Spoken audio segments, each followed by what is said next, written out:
नमस्कार। बड़ी बहस मध्य प्रदेश में आप सभी का बहुत बहुत स्वागत है। मैं हूं आपके साथ सौरभ त्रिपाठी। भोपाल के मानव संग्रहालय में तो आपको बता दें कि भोपाल में मानव संग्रहालय में ये आज कार्यक्रम का आयोजन किया गया। ग्लोबल इन्वेस्टर समिट का शुभारंभ प्रधानमंत्री नरेंद्र मोदी ने किया। पीएम मोदी ने कहा कि दुनिया को भारत से बहुत उम्मीदें हैं, बहुत सारी उम्मीदें हैं, चाहे सामान्य जन हो, नीतिगत हो, जानकार हो, देश हो या फिर संस्थान हो। पिछले कुछ हफ्तों में जो कमेंट आए हैं वो भारत के हर निवेशक का उत्साह बढ़ाने वाले हैं। विश्व बैंक ने कहा है कि भारत आने वाले सालों में ऐसे ही दुनिया की फास्टेस्ट ग्रोइंग इकोनॉमी बन रहा है। पीएम मोदी ने कहा कि यूएन की एक संस्थान ने भारत को सोलर पावर के सुपर पावर कहा है। जहां कई देश सिर्फ बात करते हैं, वहीं भारत नतीजे लाकर दिखाता है। पीएम मोदी ने मध्य प्रदेश को लेकर कहा कि जहां कभी खराब सड़कों के कारण बसें तक नहीं चल पाती थी, वो मध्य प्रदेश आज देश की ईवी क्रांति के लीडिंग स्टेट में से एक है। जनवरी 2025 तक करीब 2 लाख ईवी एमपी में रजिस्टर्ड हुए हैं।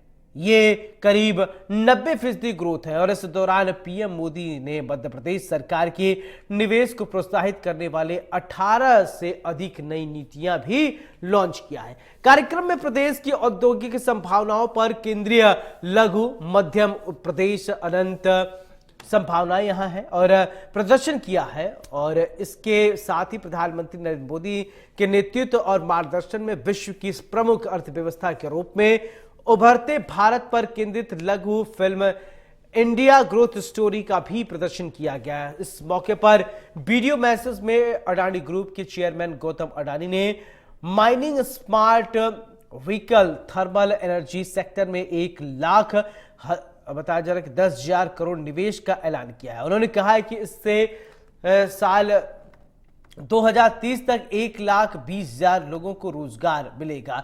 सरकार के साथ ही बातचीत के बाद स्मार्ट सिटी, एयरपोर्ट और कोल बेड एरिया में 1 लाख करोड़ रुपए की अतिरिक्त इन्वेस्ट करेंगे। आज इसी मुद्दे पर विस्तार से चर्चा होगी। चर्चा के लिए कुछ मेहमान जुड़ेंगे, लेकिन उससे पहले सुनिए कि आखिर प्रधानमंत्री नरेंद्र मोदी और मुख्यमंत्री डॉक्टर मोहन यादव ने क्या कुछ कहा है। साथियों, बीते 2 दशकों में मध्य प्रदेश ने ट्रांसफॉर्मेशंस का नया दौर देखा है। एक समय था जब यहां बिजली, पानी की बहुत सारी दिक्कतें थी। लॉ एंड ऑर्डर की स्थिति तो और भी खराब थी। ऐसे हालत में यहां इंडस्ट्री का विकास बहुत मुश्किल था। बीते 2 दशक में, 20 साल में मध्य प्रदेश के लोगों के सपोर्ट से यहां की बीजेपी सरकार ने गवर्नेंस पर फोकस किया। 2 दशक पहले तक लोग एमपी में निवेश करने से डरते थे। आज एमपी इन्वेस्टमेंट के लिए देश के राज्यों से, सब राज्यों में, टॉप के राज्यों में उसने अपना स्थान बना लिया है। साथियों, मध्य प्रदेश पॉपुलेशन के हिसाब से भारत का 5th लार्जेस्ट स्टेट है। एमपी एग्रीकल्चर के मामले में भारत के टॉप के राज्यों में है। मिनरल्स के हिसाब से भी एमपी देश के टॉप 5 राज्यों में है। एमपी को जीवनदायिनी मां नर्मदा का आशीर्वाद भी प्राप्त है। एमपी में हर वो संभावना है, हर वो पोटेंशियल है जो एमपी को जीडीपी के हिसाब से भी देश के टॉप 5 राज्यों में ला सकता है। में पर्यटन की भी अपार संभावना है। यहाँ बाबा महाकालेश्वर, ओंकारेश्वर न केवल ज्योतिर्लिंग धार्मिक पर्यटन को बढ़ावा दे रहे हैं, बल्कि इससे जुड़े हुए ओरछा, दतिया, भोजपुर, भीमबेटका सहित ही हमारा वन्य जीव का भी इकोसिस्टम लगातार लोगों को पर्यटन में आकर्षित कर रहा है। पर्यटन की जब हम बात कर रहे हैं तो न केवल फॉरेस्ट बल्कि मेडिकल टूरिज्म में भी हमारी हेल्थ पॉलिसी के माध्यम से हम एक नई छलांग लगाने के लिए तैयार है, जिसके लिए हम अपनी सरकार के माध्यम से ये ध्येय वाक्य अतिथि देवो भव की इस भाव को चरितार्थ करेंगे। मुझे इस बात की प्रसन्नता है जब आप यहाँ विराजमान हैं तो न केवल हमारा विश्वास आत्मविश्वास को मजबूत कर रहा है, बल्कि आने वाले समय में जैसा कि हम सबका संकल्प है, बड़े से बड़ा और छोटे से छोटा निवेशक भी हमारे लिए अतिथि है। सभी के लिए मध्य प्रदेश में अनंत संभावना है। इस अनंत संभावनाओं को विकास में फलीभूत करने के लिए मध्य प्रदेश सरकार अपनी प्रतिबद्धता आपके नेतृत्व में दोहराने के लिए तत्पर है। मध्य प्रदेश सहित पूरा देश आर्थिक प्रगति के नए युग में प्रवेश कर रहा है। एक तरफ जब नर्मदा से हम मालवा, निमाड़ और इत्यादि क्षेत्रों को सरसब्ज कर रहे हैं, वहीं यशस्वी प्रधानमंत्री ने विश्व के पहले नदी जोड़ो अभियान केन बेतवा लिंक परियोजना और पार्वती कालेसिन चंबल लिंक योजना के माध्यम से मध्य प्रदेश और पास के राज्यों को अलग से आशीर्वाद देकर के एक नई दिशा दिखाई है, जिसमें मध्य प्रदेश में 41 लाख आबादी को पेयजल की सुविधा मिलेगी, 9 लाख हेक्टेयर से ज्यादा क्षेत्र सिंचाई की उपलब्धता हासिल करेगा, साथ ही औद्योगिक क्षेत्र को भी जल की सुविधा उपलब्ध होगी। मध्य प्रदेश बिजली के क्षेत्र में भी सरप्लस स्टेट है। रीवा और ओंकारेश्वर के सौर ऊर्जा संयंत्र देश को रिन्यूएबल एनर्जी की नई दिशा दिखा रहे हैं। औद्योगिक इंडस्ट्रियल कॉरिडोर, उद्योग संरचना, शहरी विकास, हवाई सेवा, शिक्षा, चिकित्सा, नेशनल हाईवे, पर्यटन, पर्यावरण, कृषि सहित सभी क्षेत्रों में अत्याधुनिक तकनीक और गुणवत्ता के साथ प्रगति हमने सुनिश्चित की है। यशस्वी प्रधानमंत्री के नेतृत्व में मध्य प्रदेश को विकसित और औद्योगिक मध्य प्रदेश बनाने की यात्रा प्रारंभ हो चुकी है।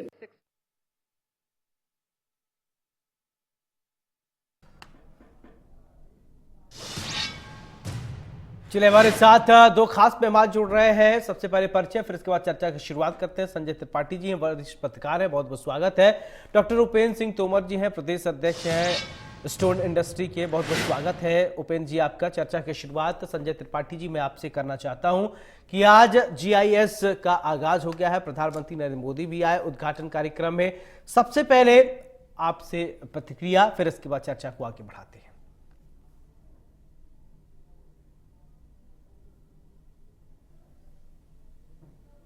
संजय त्रिपाठी जी सुन रहे हैं? चलिए ठीक है, आवाज नहीं आ रही है। उपेंद्र जी आप तक आवाज पहुंच रही है? उपेंद्र जी आप सुन रहे हैं मुझे? चलिए, लगता है कि आवाज में टेक्निकल कोई दिक्कत है, फिर से रिकनेक्ट करते हैं।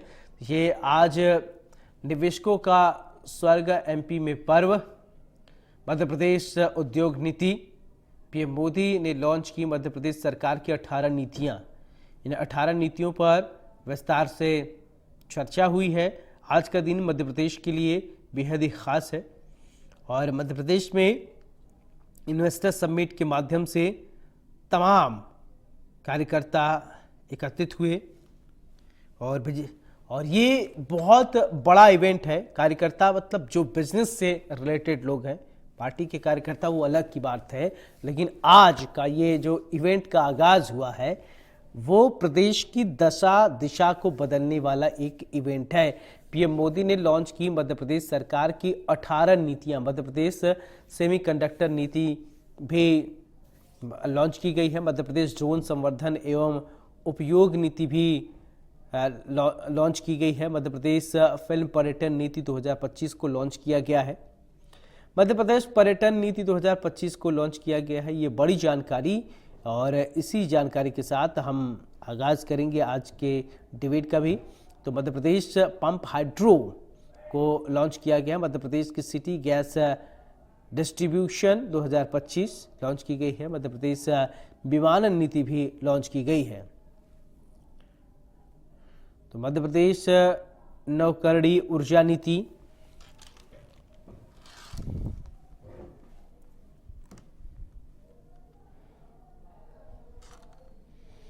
तो आज बड़ी बहस में हम चर्चा करेंगे और इसी मुद्दे पर विस्तार से बात करेंगे।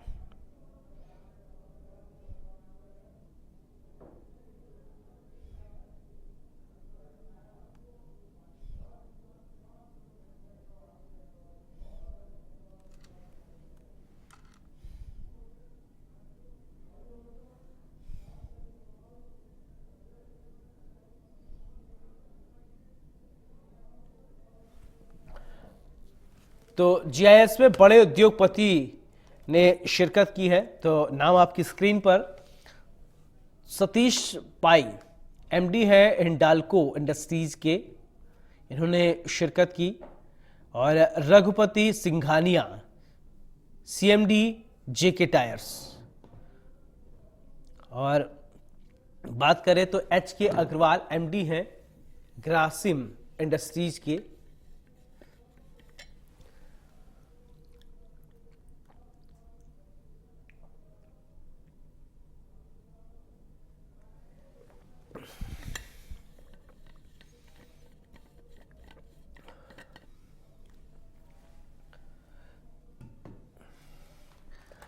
तो सुनील बजाज कार्यकारी अध्यक्ष आदित्य बिरला ग्रुप के, चंद्रजीत बैनर्जी डीजी हैं सीआईआई। तो कार्तिक भारतराम संयुक्त एमडी एसआरएफ लिमिटेड के। तो आंद्रे एक्होल्ट एमडी है हेटिज इंडिया प्राइवेट लिमिटेड के। कैलाश झाबर एमडी हैं अल्ट्राटेक सीमेंट के।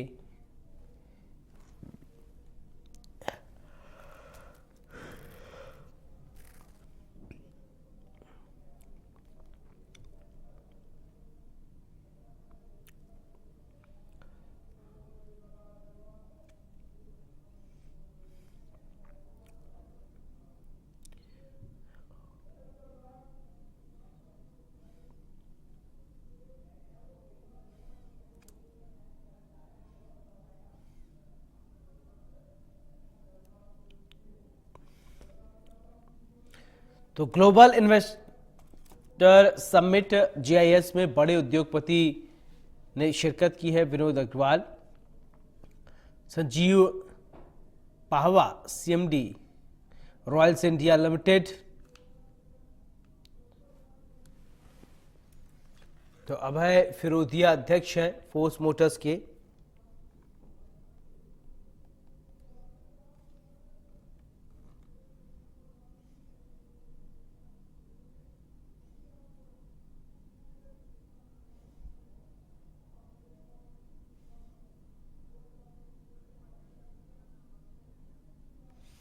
संजय त्रिपाठी जी, आवाज पहुंच रही है, सुन रहे हैं आप मुझे?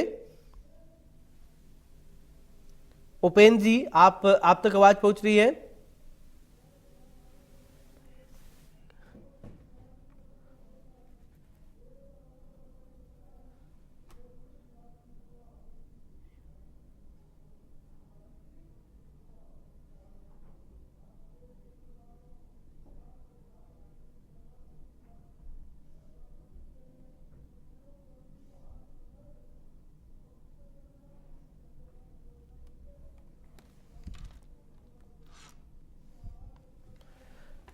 तो जीआईएस में बड़े उद्योगपतियों ने शिरकत की है।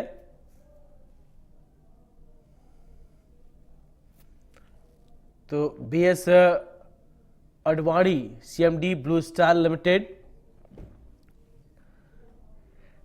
उपेंद्र बहुगुणा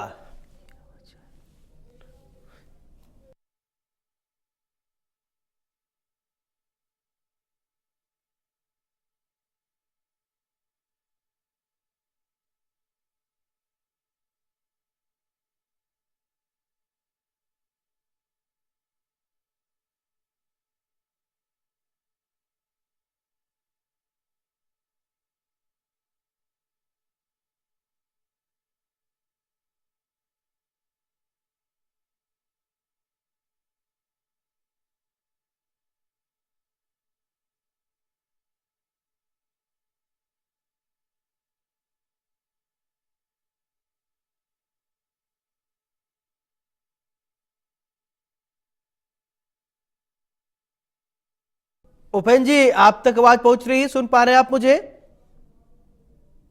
हेलो। हाँ उपेन जी, आवाज पहुंच रही, सुन रहे हैं आप मुझे? उपेन जी, मैं सौरभ त्रिपाठी बोल रहा हूं, आप सुन पा रहे हैं मुझे?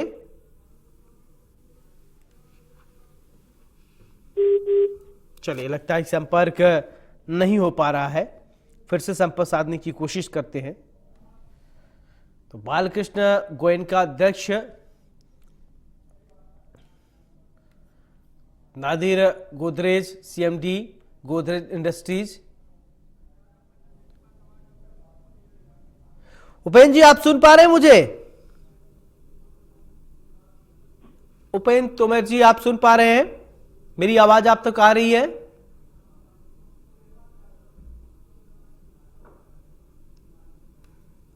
चलिए, अगर उपेन जी आवाज आ रही है तो मेरा सवाल आपसे है कि आज के ग्लोबल इन्वेस्टर समिट को लेकर एक प्रतिक्रिया दीजिए। अगर आवाज आ रही है, सुन रहे हैं आप मुझे तो?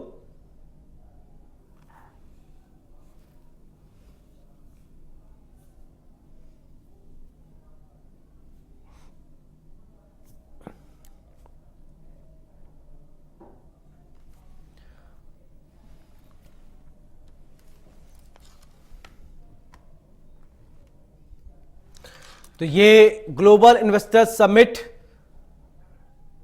जीआईएस में बड़े उद्योगपति ने की शिरकत। ये नाम आपकी टीवी स्क्रीन पर हम आपको दिखा रहे हैं। पुनीत संजय त्रिपाठी जी, आवाज पहुंच रही है? सुन पा रहे हैं आप मुझे? हाँ, बिल्कुल। त्रिपाठी जी, मेरा सवाल आपसे, जीआईएस 2025 का आज प्रधानमंत्री नरेंद्र मोदी ने आगाज किया। त्रिपाठी जी, एक प्रतिक्रिया दीजिए सबसे पहले तो आप। देखिए, आज जीआईएस का जो आज का उद्घाटन प्रधानमंत्री नरेंद्र मोदी जी ने किया है, ये बहुत अच्छा उद्घाटन है, बहुत अच्छा प्रयास है भारतीय जनता पार्टी के प्रदेश सरकार द्वारा। और अगर एक तरह से देखा जाए तो इससे प्रदेश में उद्योग धंधे आएंगे, बहुत सारे रोजगार मिलेंगे। तो एक तरह से बहुत अच्छा प्रयास है प्रदेश सरकार का, जिसका उद्घाटन आज प्रधानमंत्री नरेंद्र मोदी जी ने किया है। बिल्कुल। त्रिपाठी जी, अगर बात किया जाए, मुख्यमंत्री मोहन यादव बहुत ज्यादा एक्टिव नजर आ रहे हैं और आगाज हुआ, बड़े बड़े उद्योगपति जो भारत में मूर्धन्य उद्योगपति हैं वो भी शिरकत किए और उनका नाम भी है। तो क्या आपको लगता है कि मध्य प्रदेश की दशा दिशा बदलने को लेकर जो लगातार अनवरत प्रयासरत है मुख्यमंत्री, तो वो एक सकारात्मक दृष्टिकोण से आगे बढ़ रहा है? देखिए, पिछले 1.5 साल हो गए मोहन यादव मुख्यमंत्री की कुर्सी पर बैठे हुए, और पिछले 1.5 साल में जिस तरह से वो प्रयास कर रहे हैं, उससे ऐसा प्रतीत होता है कि प्रदेश में वो अधिक से अधिक उद्योग धंधे लाना चाहते हैं। इसी का एक प्रयास है जो जीएसआई जो आज हुई है, जिसका प्रधानमंत्री नरेंद्र मोदी जी ने उद्घाटन किया है, उसी के प्रयास पर देखा जा रहा है। मुख्यमंत्री का प्रयास ये है, जहां तक अपना सोचना है, कि मध्य प्रदेश में अधिक से अधिक बड़े बड़े उद्योगपति आए और यहाँ पर अपना रोजगार खोले, जिससे यहाँ के जो युवा हैं, जो बेरोजगार हैं, उनको अधिक से अधिक रोजगार मिले। इसके पहले भी मुख्यमंत्री ने संभाग स्तर पर रीजनल समिट की थी, उसका भी यही प्रयास था कि संभाग स्तर पर छोटे छोटे जिलों में उद्योग धंधे आए, और उसी का एक बार रूप आज भोपाल में इसका उद्घाटन किया गया है। तो ये मुख्यमंत्री का एक बढ़िया प्रयास है। अब लेकिन सवाल ये उठता है कि इसके पहले ही बहुत सारी समिटें हुई हैं। जब मुख्यमंत्री शिवराज सिंह चौहान मुख्यमंत्री थे तो बहुत सारी ग्लोबल समिट हुई है, इंदौर में बहुत सारी ग्लोबल समिट हुई, लेकिन उस तरह का रिजल्ट नहीं आया जिस तरह रिजल्ट आना चाहिए था। लेकिन उसी प्रयास के चलते मोहन यादव भी प्रयास कर रहे हैं। अब देखना यह है कि कितना रोजगार, कितने उद्योग धंधे या कितने जो उद्योगपति हैं मध्य प्रदेश में निवेश करते हैं, उसके बाद समझ में आएगा कि प्रयास कितना सफल हुआ है मुख्यमंत्री मोहन यादव जी। बिल्कुल। ब्रजेश पांडे जी भी बीजेपी की प्रवक्ता हमारे साथ जुड़े हैं। ब्रजेश जी, आवाज आ रही है क्या? ब्रजेश पांडे जी, सुन रहे हैं मुझे आप? चलिए, लगता है कि आवाज नहीं आ रही। त्रिपाठी जी, एक सवाल और मैं आपसे ये समझना चाहता हूं कि मध्य प्रदेश में अगर संभावनाओं की बात करें तो कैसे संभावना आप देखते हैं? और इससे पहले मैं 2 दिन पहले ये भी डिबेट कर रहा था, तो उसमें एक मुद्दा ये था कि मुख्यमंत्री जी ये कह रहे थे कि मध्य प्रदेश में चीजों की ब्रांडिंग सही से लोगों ने नहीं कराई। अगर सही से चीजों की ब्रांडिंग कराते तो दशा दिशा पहले ही बहुत अच्छी तरीके से बदल जाती। संभावनाओं की कमी नहीं है मध्य प्रदेश में। नहीं, बिल्कुल, आपका बहुत ही बेहतरीन सवाल है ये। देखिए, अगर आप 20 दिन पहले मध्य प्रदेश में जाएंगे, जब मुख्यमंत्री दिग्विजय सिंह के हाथ में प्रदेश की कमान थी, तो मध्य प्रदेश किसी ऐसी थी जहां पर न सड़कें थी, न पानी की सुविधा थी अच्छे से, न बिजली था, जो मेन सुविधाएं होती है। 20 साल बाद अगर आज मध्य प्रदेश को आप देखेंगे, जब वर्तमान में बागडोर जो है मोहन यादव के हाथ में है, तो मध्य प्रदेश बहुत बदला हुआ है। अब बहुत सारी संभावनाएं मध्य प्रदेश में है। अगर देखा जाए तो एक तरह से बिजली की स्थिति मध्य प्रदेश से जुड़ी है, सड़कें भी अच्छी हुई हैं। तो इस तरह से अगर देखा जाए जो प्राथमिक सुविधाएं होती है एक उद्योगपति के लिए, या कोई भी उद्योगपति कहीं भी निवेश करता है तो जो देखता है कि वहां पर बिजली उपलब्ध है या नहीं, वहां पर सड़कें अच्छी है या नहीं, पानी की व्यवस्था है या नहीं, ये सारी व्यवस्थाएं मध्य प्रदेश फिलहाल अधिकतर संभागों में है, अधिकतर जिलों में है। कुछ ऐसे जिले हैं मध्य प्रदेश में जहाँ पर ये सुविधाएं सुविधा विहीन है, वहां पर जरूरत है सरकार को वहां पर सुविधाएं दी जाए। लेकिन जैसे रीवा हो गया, भोपाल हो गया, इंदौर हो गया, इस तरह से ये संभाग ऐसे हैं जहां पर इन सब सुविधाओं की कमी नहीं है, अच्छी सारी सुविधाएं प्रदेश सरकार ने दी है। उस हिसाब से अगर देखा जाए तो 20 साल में बहुत सारा परिवर्तन मध्य प्रदेश में हुआ है। इसी का परिणाम है कि जो DSI आज भोपाल में जिसका उद्घाटन प्रधानमंत्री नरेंद्र मोदी ने किया है, उसी का परिणाम है कि यहाँ पर सब चीजें देखने को मिल रही है। बिल्कुल। त्रिपाठी जी, एक सवाल और देखिए, ODOP को लेकर मध्य प्रदेश में अगर बात करें, उत्तर प्रदेश में भारतीय जनता पार्टी की सरकार है, मुख्यमंत्री योगी आदित्यनाथ है, उसको बहुत बढ़ावा दे रहे हैं। राजस्थान में भी भारतीय जनता पार्टी की सरकार है, भजन लाल शर्मा वहां के मुख्यमंत्री, वो भी इस पर विचार कर रहे हैं। आपको नहीं लगता कि मध्य प्रदेश में ODOP भी लागू किया जाए, यहां पर भी और अच्छा हो सकता है? हर जिले की एक खासियत है, कुछ ना कुछ जरूर विशिष्टता है वहां पर। नहीं, बिल्कुल सही बात है। मध्य प्रदेश में भी जैसे राजस्थान और उत्तर प्रदेश में ODOP लागू किया गया है, तो मध्य प्रदेश में अगर मुख्यमंत्री यहाँ पर भी इस चीजें लागू किया सकती है। इससे बहुत सारे फायदे यहाँ के जो युवा हैं, यहाँ के जो बेरोजगार लोग उनको मिल सकती है, प्रदेश के रहवासियों को मिल सकती है। इससे कोई अच्छा प्रयास है। चलिए त्रिपाठी जी, बहुत बहुत शुक्रिया, आप हमारे साथ जुड़े बड़ी बहस पे चर्चा करने के लिए। तो आज हमने चर्चा की, GIS 2025 का आगाज हो चुका है और प्रधानमंत्री नरेंद्र मोदी ने भव्य उद्घाटन किया, 18 नई नीतियों को भी लॉन्च किया गया। मध्य प्रदेश में इस समय विकास की गंगा बहाने के लिए मुख्यमंत्री लगातार डॉक्टर मोहन यादव प्रयासरत हैं। बड़े बड़े इंडस्ट्रीज जो हैं, औद्योगिक जगत से नाम रखने वाले मध्य प्रदेश में आ रहे हैं। मध्य प्रदेश की दशा दिशा बदलने की पूरी कोशिश, पूरी कवायद जो है वो की जा रही है। मुख्यमंत्री कह रहे हैं कि जब विकसित भारत की हम परिकल्पना कर रहे हैं, विकसित भारत तभी होगा जब विकसित मध्य प्रदेश होगा। हर राज्य जब विकसित होगा तभी तो भारत भी विकसित होगा। बड़ी बहस में मेरे साथ फिलहाल इतना ही। नमस्कार।